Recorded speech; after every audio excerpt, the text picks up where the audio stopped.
There's the man of the hour right there. What's up, Ralph?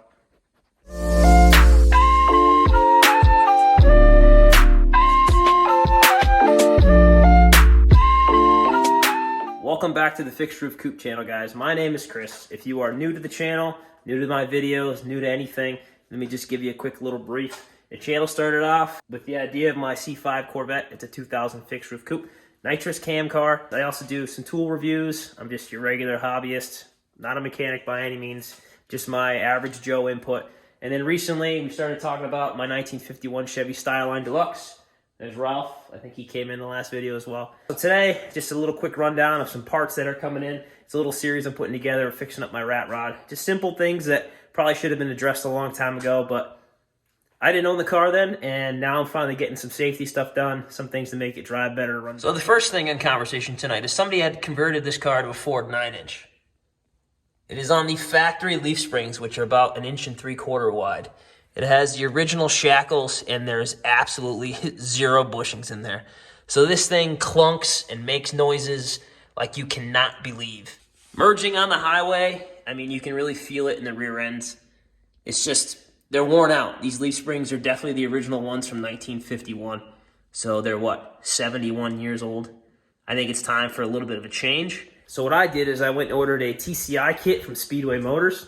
It's a 2.5-inch leaf spring kit that brings it up to today's standards. So, you know, I can do it on a highway at 65, 70 miles an hour safely, especially with the 69 Camaro front end and everything like that. The two of them together, I should have no problem going on a highway like a regular muscle car. Depending on how much these springs lower the car, I might do drop spindles or lowering springs. Not sure exactly what I'm going to do yet. I thought about bagging the car. I just don't want to spend that much money on it.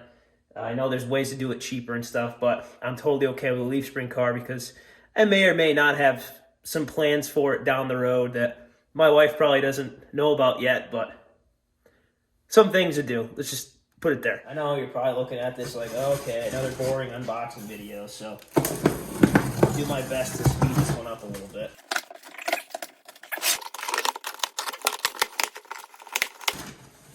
We're going to switch this to time lapse.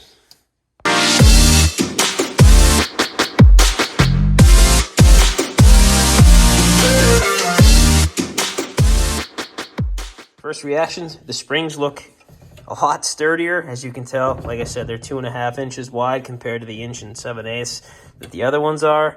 And I'm hoping that I get a nice lowering look to it. It comes with all applicable hardware to do the install. There's a few other pages that I have noticed that the hardware comes pre-powder coated, and there was literally like $20 more. So I don't know if that's the actual companies that powder coat them and then rebrand them. I'm not too sure. These are the shackle mounts, or leaf spring mounts, I should say. Basically, you have to unbolt the leaf springs from the old car, and then after that, you have to grind down all the original rivets, pull them down, knock the rivets out, and then I think, from what my understanding was, is 3 of the holes line up, and you got to drill another hole. I'm kind of bummed out that these aren't powder-coated or painted or anything. They're just bare steel. Looks like I might have to hit my buddy up and have them powder-coated. Comes with Monroe replacement shocks, and then the mounts for the rear axle, which obviously these are an under kind of axle, so these will mount here. I did order 3-inch lowering blocks just in case it's not low enough. First looks, I think the kit, it looks really promising. I'm just happy to get it in there, get it set up, and really have the car be a lot safer going down the road, especially since, like, I take my wife out in it, I take the dog out in it. Sometimes I got some buddies in it. Sometimes my mom and dad, they like to go for a rip in it. So just all around being safer is definitely a priority for me. The power and stuff, that'll come later on. As of right now, thanks for watching. Next video is going to be an install. I didn't find high enough jack stands for it, so I'm going to get it off the old school wooden blocks, get it back on regular jack stands. Probably just hammer it out here. Tack weld the rear end in place where it needs to go here. Give it over to probably to a buddy shop to have them really TIG weld it and get it nice and solid in there because my welder kind of junk. Thanks for tuning in. If you don't already follow the channel, please like and subscribe. I'm trying to grow it. Any input's awesome. Negative, positive, I really don't care. I get people talking crap all the time. We'll see you again soon. Thanks.